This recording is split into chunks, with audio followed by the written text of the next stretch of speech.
1 aos Coríntios, capítulo de número 9, versículo de número 24.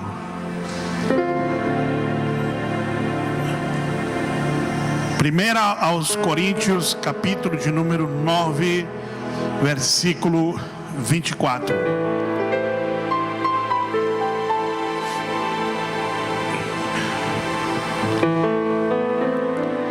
Não sabeis vós que os que correm no estádio, todos na verdade correm, mas um só é que recebe o prêmio.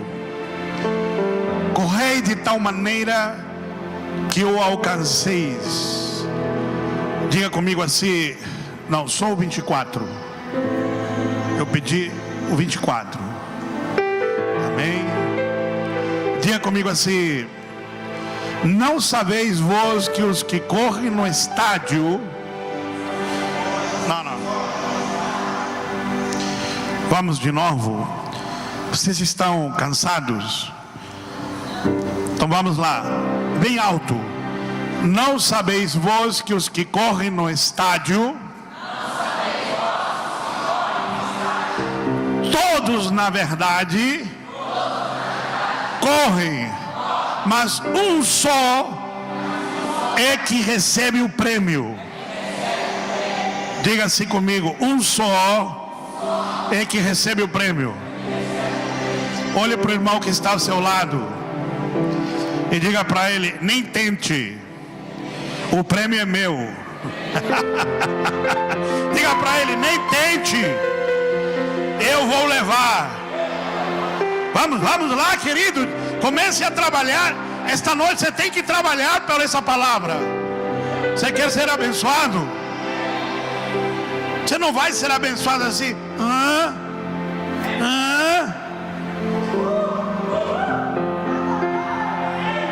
Diga para o irmão que está do lado: eu vou levar. É meu.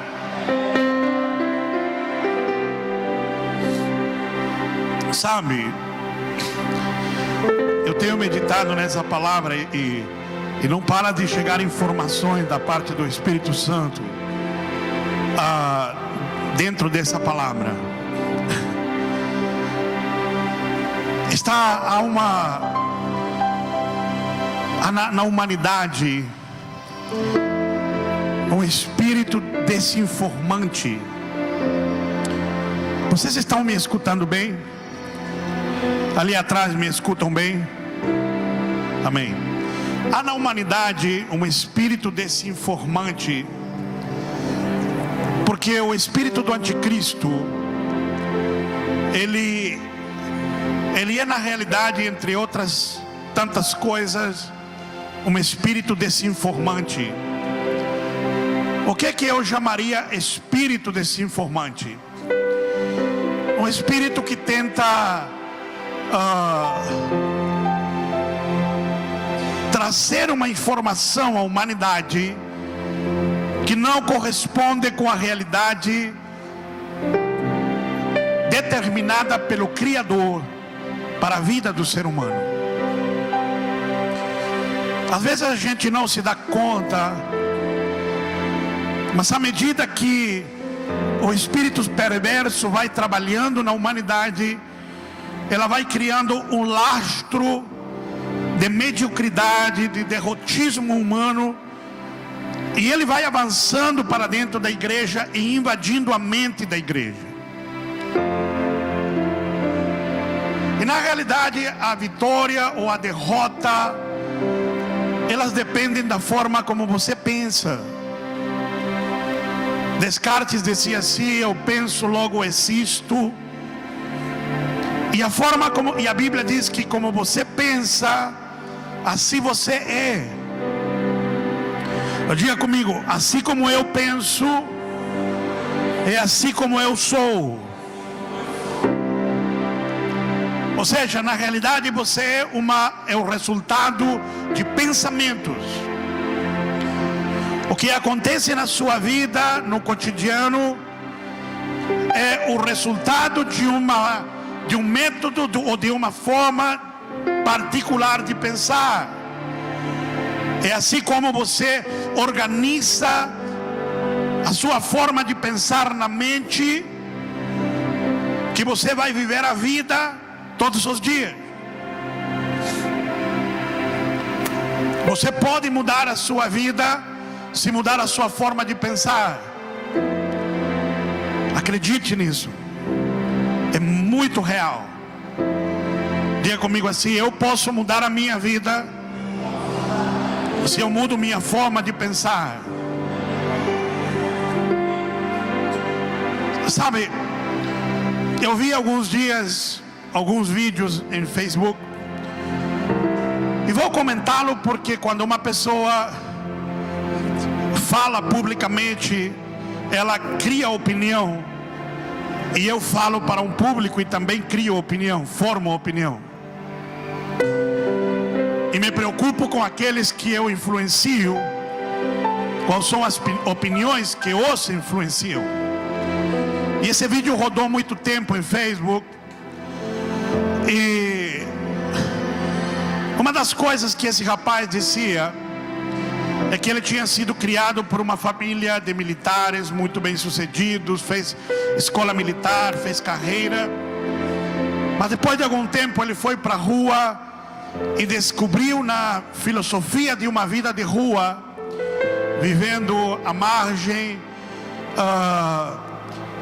o melhor estilo de vida, porque a vida se consome ou se resume a consumismo, a adquirir coisas, conquistar, e isso destrói o ser humano, e que ele era muito feliz no estilo de vida livre que ele vivia, sem compromisso, sem nada, uma vida largada.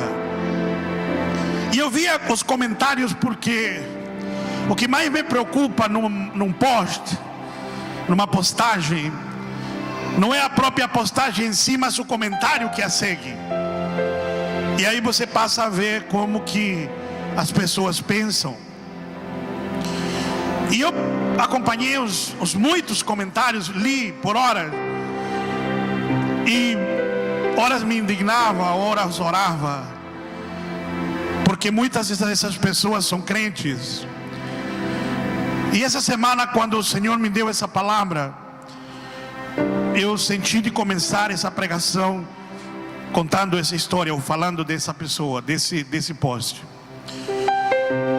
E o que eu quero pregar esta noite se chama Vencendo, ou como vencer as demandas da vida sendo um cristão. Diga comigo: como vencer as demandas da vida sendo um cristão. É importante que você entenda isso, muito importante, que você precisa ser um vencedor às demandas da vida. Por isso que eu comecei com esse texto: todos na verdade correm, diga comigo, mas só um leva o prêmio. Agora, na realidade, quando Paulo escreveu esse texto, ele não tinha em mente que você corre contra o seu irmão. Ele tinha em mente que você corre contra si mesmo. Diga comigo: eu corro contra mim mesmo. O meu maior rival não é o diabo, não é o mundo, não são as pessoas. O meu maior rival sou eu mesmo. Eu corro contra mim. Parece meio louco, amém? Mas o seu maior rival não é o diabo, e sim você. O diabo, ele não é a sua cruz. Se o diabo fosse a sua cruz, Deus diria que você deveria carregar o diabo. Mas a Bíblia não diz que você tem que carregar o diabo, diz que você tem que carregar a sua, e a sua cruz é você mesmo. A sua cruz é quem você é. E é contra isso que você luta. A estrutura humana que existe na sua vida.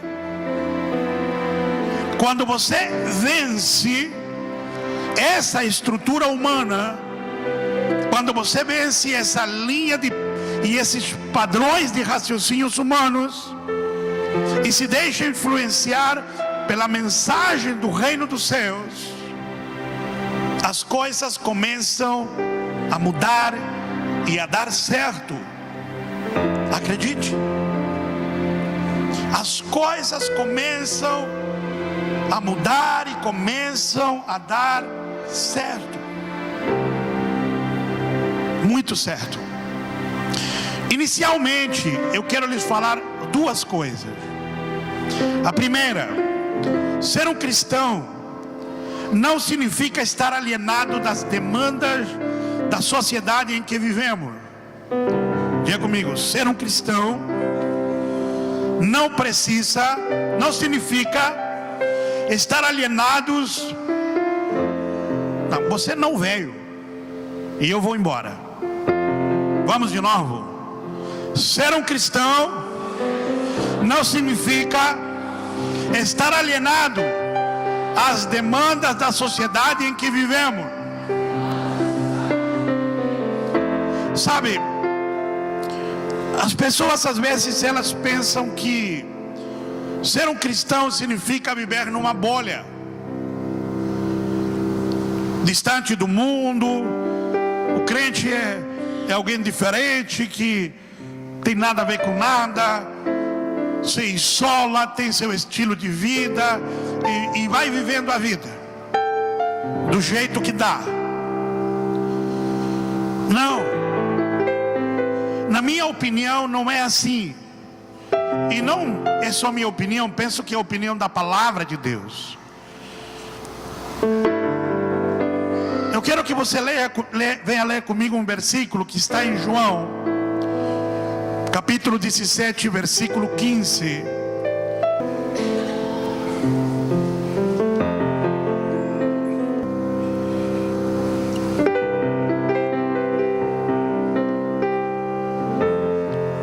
Não rogo que os tires do mundo, mas que os guardes do maligno. Todos juntos? Não rogo que os tires do mundo, mas que os guardes do maligno. Bem alto, todos juntos, eu quero ouvir. Não rogo que os tires do mundo, mas que os guardes do maligno.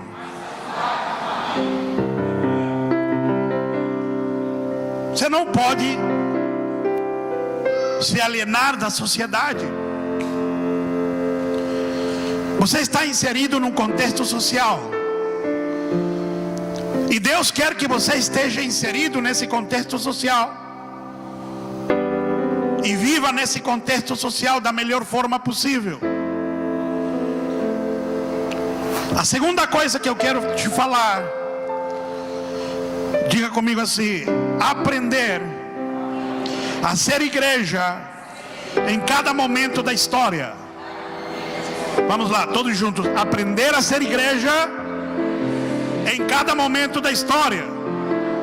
De novo, aprender a ser igreja em cada momento da história. Querido, você não pode ser um crente que nós temos que morrer nos fossos dos leões, porque os primeiros crentes morriam nos fossos dos leões. Amém? Mas graças a Deus que Deus nos permitiu nascer numa época que não estão matando crentes no fosso. Amém? Agora, nascemos numa época em que crentes morrem nos países muçulmanos, fuzilados, decapitados, queimados. Mas não nascemos ou não vivemos nesse lado do mundo. Glória a Deus por isso. Então você precisa aprender a ser cristão dentro da história. Claro, talvez a demanda para você, se tivesse nascido nos dias de Nero, fosse outra. Talvez a demanda para você, se você nascesse em algum lugar onde os cristãos são perseguidos, fosse outra. Mas você nasceu neste tempo e nesta parte do mundo. Às vezes eu vejo pregações que se adequariam muito bem a um outro lugar, ou a outro tempo. Você nasceu aqui agora, neste tempo. Este é seu tempo, este é agora o tempo em que você tem que viver. E as demandas para vocês estão adequadas a este tempo. Tudo o que Deus requer de você e a carreira que você tem que correr se adequa agora a esta parte do mundo. A cidade que você vive, a sociedade que você mora, aos costumes, aos desafios, aos problemas, às dificuldades, aos enfrentamentos que temos neste tempo, neste lugar, nesta parte da história. Eu não posso querer viver como vivia Paulo. Amém? Eu não posso querer viver como vivia João Batista, porque são tempos diferentes.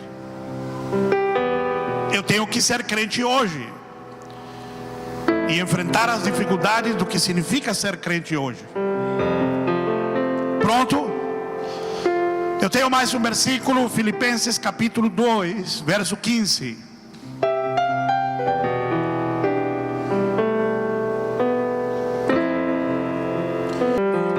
Para que vos torneis irrepreensíveis e sinceros, filhos de Deus imaculados, no meio de uma geração corrupta e perversa, entre a qual resplandeceis como luminares no mundo. Diga comigo: entre a qual resplandeceis como luminares no mundo.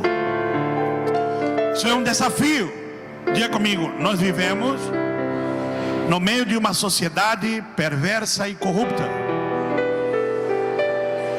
e o nosso dever é resplandecer. Bom, agora eu quero começar a pregar. Essa era a minha introdução. Eu tenho 4 demandas que eu acho que elas são muito fortes na minha vida e na sua vida. São demandas do teu cotidiano, do teu dia a dia. Amém? Todos estão comigo? Me ouvem bem aqui na frente, lá atrás no meio? A primeira demanda, diga comigo: demanda do cotidiano. Não, está horrível. Aqui terminou 2 minutos depois, parece um eco. Todos juntos: demandas do cotidiano. Porque são muitas demandas. O que é que eu definiria como demandas do cotidiano? Quais são os desafios do cotidiano da vida de um ser humano? Sabe por que eu falo isso? Porque é aqui que cristãos somos muitas vezes atrofiados na mente por pregações negativas. A maioria das pregações que vemos por aí é como se um crente não tivesse que correr a carreira que corre o seu vizinho. Sabe, se você está na terra e você fala de Deus e você representa Deus, você tem que ter um estilo de vida dentro do seu cotidiano que ela revele Deus, que ela manifeste Deus em todos os aspectos da vida. Você está me entendendo? Você não pode, sabe, ser um cristão e as pessoas olharem para você e não verem em você elas se espelhar. Seu casamento, suas finanças, sua casa, seu carro. Talvez você não tenha um carro. Bom, tudo bem. O que não quer dizer que você não possa ter. Pode ter um carro assim. Mas digamos que você não o tem. A sua bicicleta, a sua moto. Sabe, um cristão, ele tem que correr primeiramente a vida normal. A vida normal como todo ser humano. Porque não adianta eu querer falar para as pessoas de Deus se eu não levo uma vida. Aliás, quando eu for falar de Deus para as pessoas, vai soar mal. Você vem me falar de Deus? A sua vida, ela não condiz. Você me entende? Eu não estou falando em ser um grande crente, não, eu estou falando, ainda não entrei no espiritual. Estou falando no visível. Você está me entendendo lá atrás? Sim. Eu estou falando das coisas visíveis. Eu nem falei ainda da vida espiritual. Estou falando do cotidiano, do dia a dia. Se você estuda, se você trabalha, se você é empregado, se você é patrão, como você vive essa vida? Como que é o estilo de vida que você vive? Consegue me entender? É muito importante. Você tem que entender, quando se conecta com esse cotidiano, que há um desafio a você sendo feito. Amém? Há um desafio. Deus te está desafiando no teu cotidiano a viver melhor.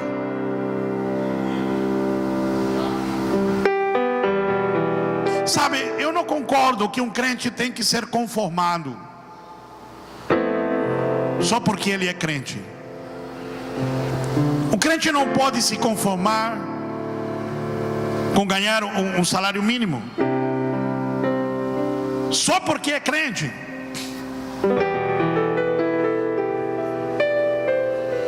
Eu não estou dizendo que você vai amanhã fazer greve na porta da empresa e dizer: meu pastor pregou e hoje eu não vou trabalhar, quero ganhar mais. Não.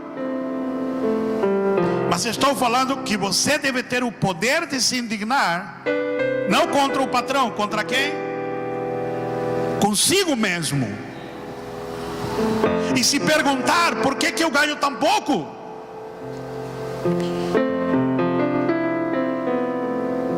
E reagir consigo mesmo. Não é brigar com os outros. Lembra? A carreira não é com os outros. Contra quem é a carreira? E se perguntar: eu posso melhorar? Deus está me desafiando a melhorar. A minha vida cotidiana pode melhorar. Meu casamento pode melhorar. Eu posso ser um melhor marido. Eu posso ser um melhor pai. Posso ser um melhor filho. Esta é a pergunta que eu devo me fazer. Posso ser melhor? E se eu não posso ser melhor, ou não estou podendo, por quê? Por que eu não posso melhorar? O que me impede de melhorar de vida? Será que é o diabo? Será que é o demônio que me impede de melhorar de vida? Agora, é engraçado que o demônio impede alguns e outros não. Tem pessoas que têm um pensamento, mas é que eu não consigo. Sabe, eu odeio essa palavra, eu não consigo. A maioria dos que diz eu não consigo, ela nunca tentou. É como aquele que diz assim: eu não gosto dessa comida. E aí você pergunta: você já comeu? Não, eu não gosto. Não, já comeu? Eu não gosto. Não, mas você provou? Não, provar não provei, mas eu não gosto.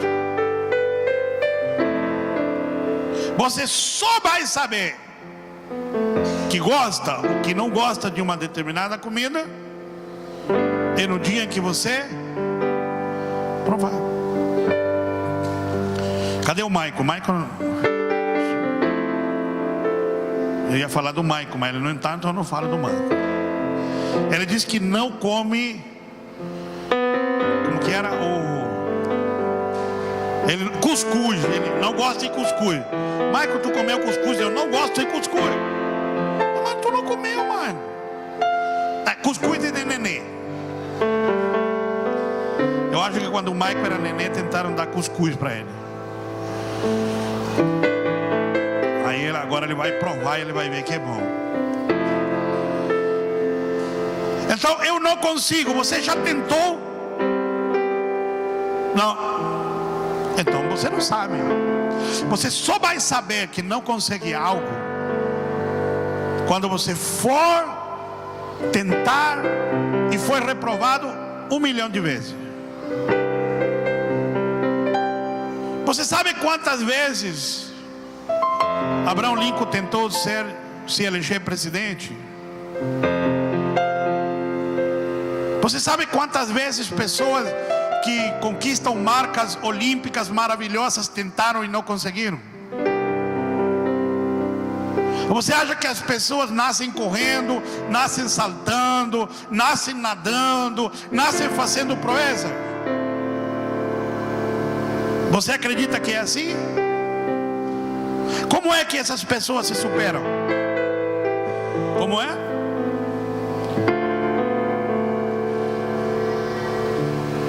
Pergunte para um nadador olímpico quantas vezes ele nadou a piscina para conseguir o tempo necessário para competir.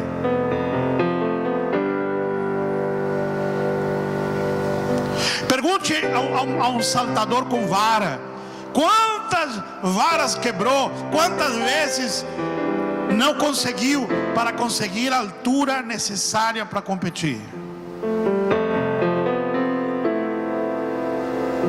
E foi removendo obstáculos, alinhando o peso, adequando o físico, alinhando o sono, removendo marcas minúsculas para conseguir a performance mais apta possível, mais que ele conseguisse o seu máximo para poder atingir a meta. E quantas vezes esses vencedores, eles tiveram que se superar aquela ideia que tinham de si mesmo. Você me entende?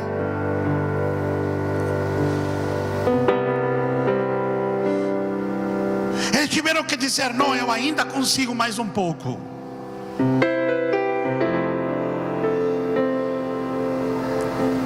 Diga para si: eu ainda consigo mais um pouco. Diga para o seu vizinho: ainda você consegue mais um pouco. Vamos de novo: ainda eu consigo mais um pouco. Vamos lá, igreja: eu ainda consigo mais um pouco. Eu ainda consigo um pouco mais. Eu ainda tenho mais para dar. E ainda eu tenho mais para receber.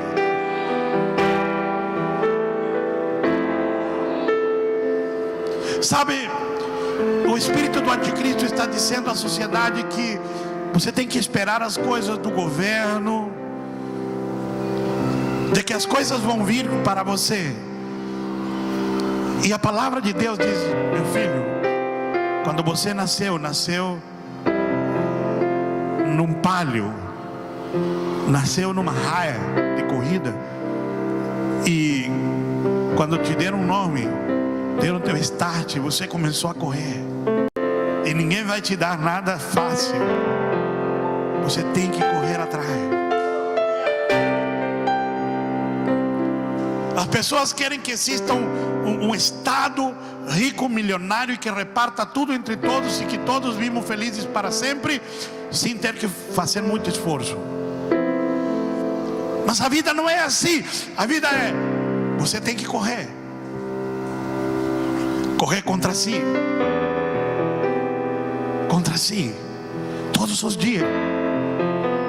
Levantar e dizer: cadê o leão? Cadê o meu leão?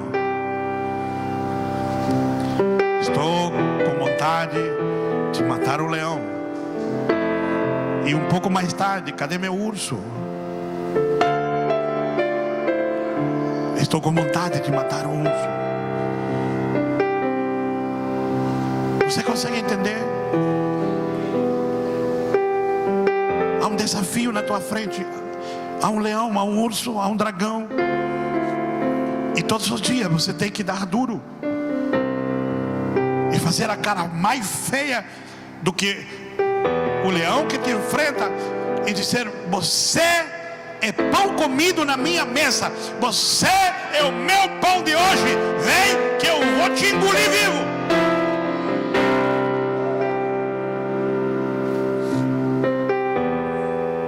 É isso que a Bíblia ensina. Josué disse isso, Caleb disse isso.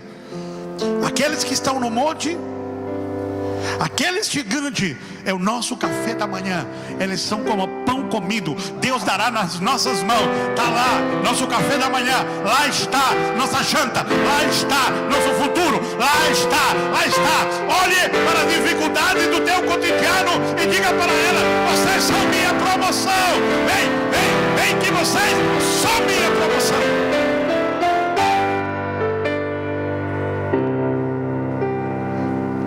Eu creio que nesta geração,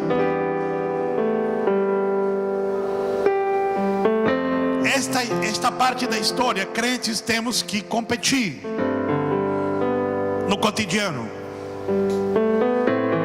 porque as pessoas não querem ouvir e seguir e se inspirar em perdedores.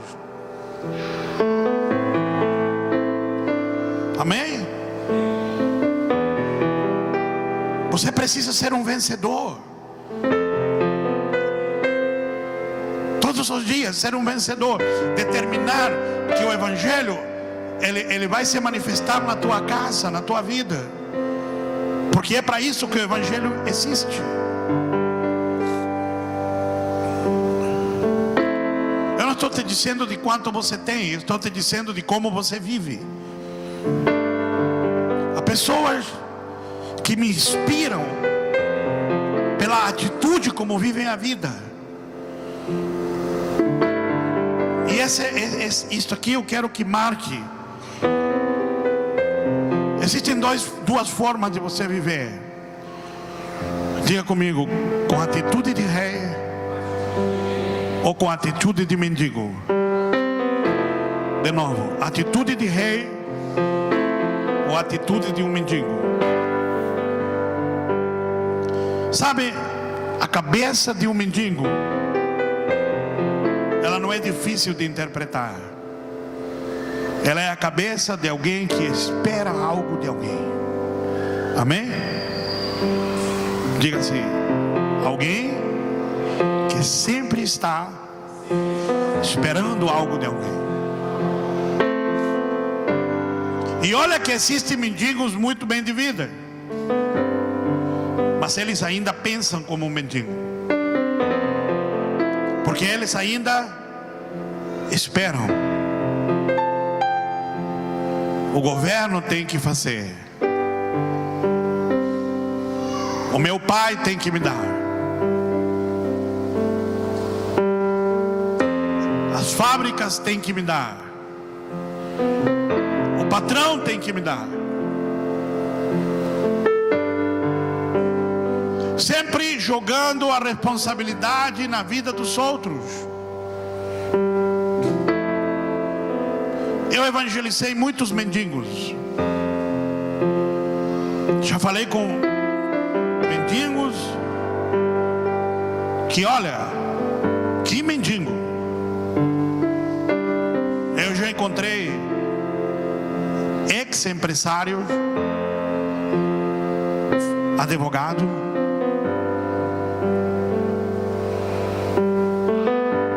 médico. Embaixo de uma ponte em São Paulo morava um médico. Mendigo. E todos eles têm uma característica: responsabilizam alguém. Alguém fez algo e essa pessoa se indignou, até com Deus. E a segunda característica do mendigo é que ele espera que alguém faça por ele algo. Agora, um rei pensa diferente. O monarca, o rei, ele é a autoridade máxima do seu feudo. Ele possui um feudo, um quinhão, uma parte, pode ser grande, pequena ou média ou pequena, amém? Mas ainda assim é um reino e ele é a autoridade máxima. Se um rei é a autoridade máxima, ele não pode esperar nada de ninguém, amém? Porque pessoas dependem dele. Ele é o rei, as pessoas querem ouvir: meu rei, para onde vamos? Como é que vamos resolver os problemas, majestade? Então, um rei, por definição, ele tem que ser alguém que tem que ter atitude, saber tomar decisões, não esperar nada de ninguém, saber que as coisas dependem dele mesmo, das suas atitudes e de como é que ele vai viver a vida. Estão comigo? Meu Deus, se não dá, prego em duas. Então todos juntos digam assim: um rei depende das suas atitudes. Se for um rei covarde, vai perder o reino. Se for um rei com atitudes poderosas, firme, ele vai salvar seu reino, salvar seu reino. Quando você estuda o livro dos reis, você vai perceber que diz assim: nos dias do rei fulano de tal, Deus abençoou Israel, porque este rei buscou ao Senhor. Nos dias do rei fulano de tal, as coisas andaram ruins, porque esse rei andou nos caminhos do seu pai, que era um adorador de Baal, e desgraça vinha no reino.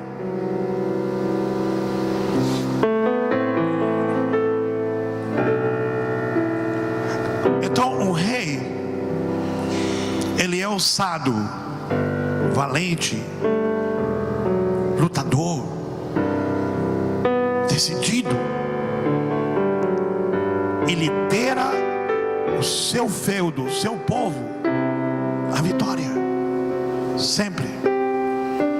Agora, isso aqui é lindo, porque a Bíblia, por definição, chama você e a mim de. Então diga comigo: eu sou um rei. Vamos lá, diga para o vizinho. Se é mulher, diga: você é uma rainha. Se é homem, diga: você é um rei. Vamos lá, jovens, digam-se assim mesmo: vocês são rainha.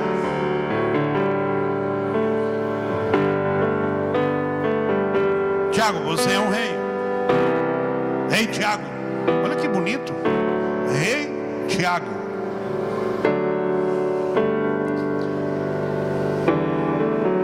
linda, amém?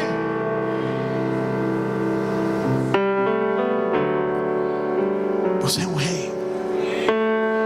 Agora, qual é o problema? Que temos muitos reis que pensam como? Que coisa triste. Agora, existe uma coisa que não combina: um rei que pensa como? Um rei que pensa como um mendigo está fadado a perder o céu. Então, aonde se define a vida? Aqui. Amém? Aonde se define a vida? Diga, assim como eu penso, é assim que eu sou. Por mais que lhe dei roupa de rei, coroa de rei, cetro de rei, se você não ter mente de rei, será um rei mendigo. Se não tiver mentalidade de rei, será essa vida inteira um mendigo.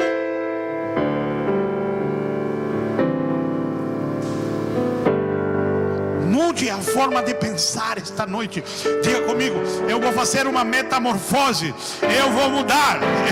Eu vou mudar, eu vou me arrepender. Eu vou mudar de forma de pensar.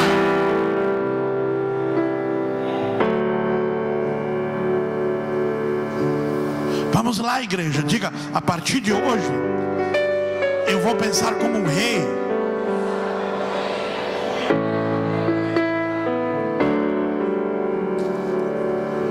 O rei, ele pensa em conquista, em avançar. Muitas pessoas não entendem a mente de um rei, porque a pessoa diz assim: por que esse rei está tão rico, tão poderoso, tão grande, ele ainda quer brigar com o vizinho para tomar terra do vizinho? Porque ele é rei, e ele sabe que se ele parar de avançar, ele será avançado. Consegue entender? Se eu parar de crescer, alguém vai crescer para cima de mim. Então, reis, como é que eles pensam? Para frente. É por isso que reis são diferentes. Porque eles querem crescer, conquistar, e cada vez mais. E a Bíblia não te compara com um mendigo, ela te compara com um rei. Porque você foi chamado a conquistar, a crescer, a avançar, a ir para frente, cada vez mais longe, e dizer: eu vou crescer, eu vou avançar, eu vou vencer, eu vou para mais, eu quero mais, eu vou por mais, eu quero mais. Em qualquer coisa que você faça. Em que área, pastor? Em que área, pastor? Cotidiano. Diga cotidiano. Em qualquer área. E se eu for um juntador de papel, então um rei que junta papel seja o melhor, o mais qualificado, o mais poderoso, o maior juntador. A questão não é o produto, é como você pensa o produto. E se eu sou agricultor, não quero saber o melhor. Você pode profetizar a sua terra, mudar a sua terra, o fruto da sua terra, o clima sobre a sua terra. Você é um rei vindo do céu, que tem a unção do céu para mudar o que quiser. Não é o que você faz, é quem você é. E se é quem você é, determina que o que você faz seja o melhor, se for rei. Consegue entender por que o mundo precisa olhar para a igreja e dizer: eu quero ser crente? Porque esses crentes, no cotidiano, eles são vencedores. Olha o casamento desses crentes.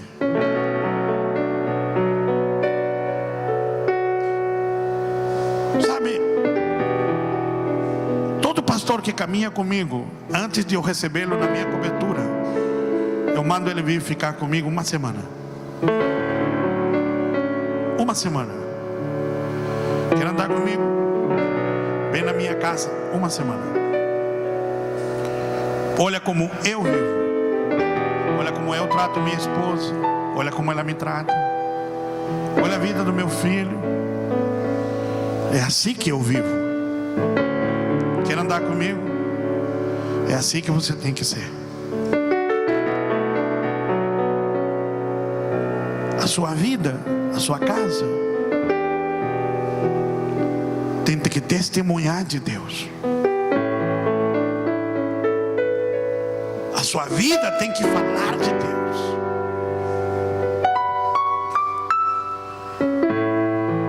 A sua vida tem que falar de Deus. Em tudo que você faz o dia inteiro. No seu dia a dia. Como você se relaciona com o filho.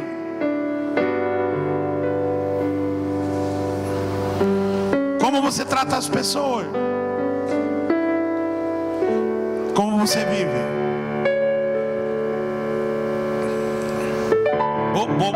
São 4. Eu vou falar mais um e deixo 2 para a próxima, amém? Amém? O segundo desafio do qual eu quero te falar é o desafio de ser um cristão no momento da história da igreja tão confuso. Por isso que eu disse no começo que não adianta querer, tem que ser assim, assado, usando exemplos antigos ou de outros lugares. Você é crente aqui, neste tempo, nesta história. Como eu posso ser cristão num tempo tão confuso? Num tempo onde promiscuidade, a mentira, a desonestidade. Conversava com meu filho esses dias. Nós temos conversas lindas e ele me falava exatamente sobre isso, porque se você é um jovem bonito, mas não é um pegador de menininha, os outros acham que você é alguma coisa estranha. E isso os nossos adolescentes e jovens vivem numa sociedade. Hoje eu ouvi uma música no mercado, obrigado, porque o mercado estava tocando a música e eu fazendo as compras, mas eu tive que ouvir a letra. E eu acho que a letra dizia assim, e estava chamando a menina de bonita. Você é que nem pé de galo. Eu digo, meu Deus. Digo, mas que letra é essa, Jesus? Ou seja, no mundo onde as letras das músicas ficam sensualizando as mulheres, maltratando. Como ser crente nessa sociedade, na sua escola, nas pessoas que você conversa no trabalho, com tanta desonestidade, vulgaridade, mentira? Como eu posso ser crente, pastor? Isso é um desafio, amém? Abra a sua Bíblia, Hebreus 12, verso 2 a 4.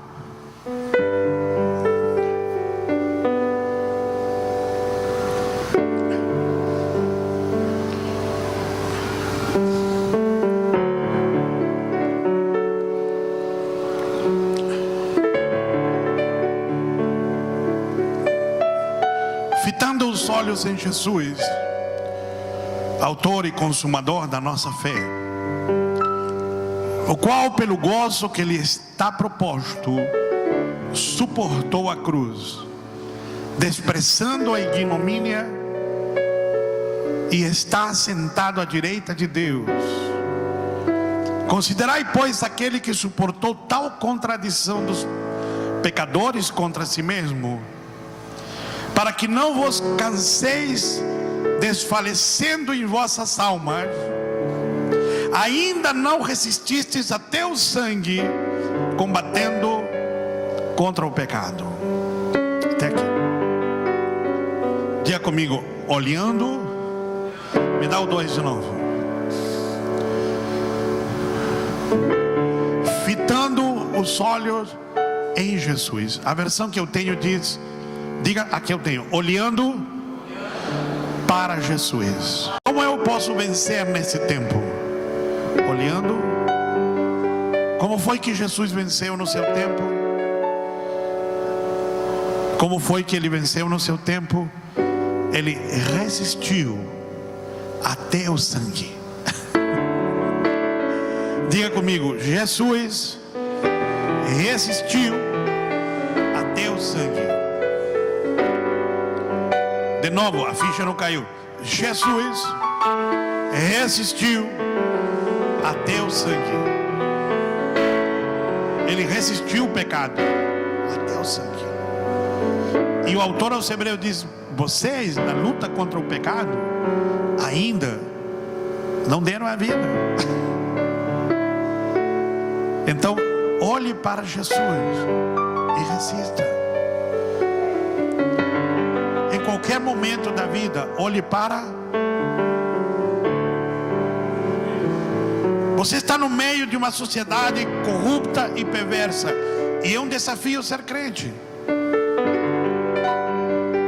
Você está lá no meio dos seus amigos de fábrica ou de negócios, ou que você joga bola e eles estão falando asneira. Seja crente. Como? Olhe para Jesus. Espelhe-se em Jesus. Pense em Jesus. Traga-o à memória no seu momento. Conecte-se com Jesus. Você não pode ser um mundano e um crente. Mas pastor, como eu faço? Conecte-se com Ele. Chame-o à sua presença. Diga: Senhor, vem estar comigo. Consegue entender que eu não estou dizendo para você sair da sociedade? Eu não estou te pedindo para você não ir jogar futebol com pessoas não crentes. Eu não estou te dizendo que você não pode ter um churrasquinho com os amigos não crentes. Não, nada disso. Mas eu estou lhe dizendo, aonde você estiver, conecte-se com Jesus. Olhe para Jesus. Resplandeça. Resplandeça. Eu posso estar em qualquer lugar, ouvindo qualquer bobagem, mas eu vou me conectar com Ele. Ele está em mim, Ele está no meu espírito. E o meu dever é resplandecer, é ser crente. Não preciso ser melhor do que ninguém. Eu só preciso ser um filho de Deus e ser um bom exemplo. Ser alguém que quem me olhar possa dizer: eu quero ser como Ele é, e eu quero viver como Ele vive. E como fazemos isso? Olhe para Jesus. Olhe para Ele. Como podemos vencer os desafios da vida? O primeiro, diga comigo, o desafio do cotidiano. Eu preciso saber que eu tenho desafios e tenho que ter atitude de. E como eu posso ser crente no meio de uma sociedade perversa? Olhando para. Se conecte com Ele. Vamos ficar em pé.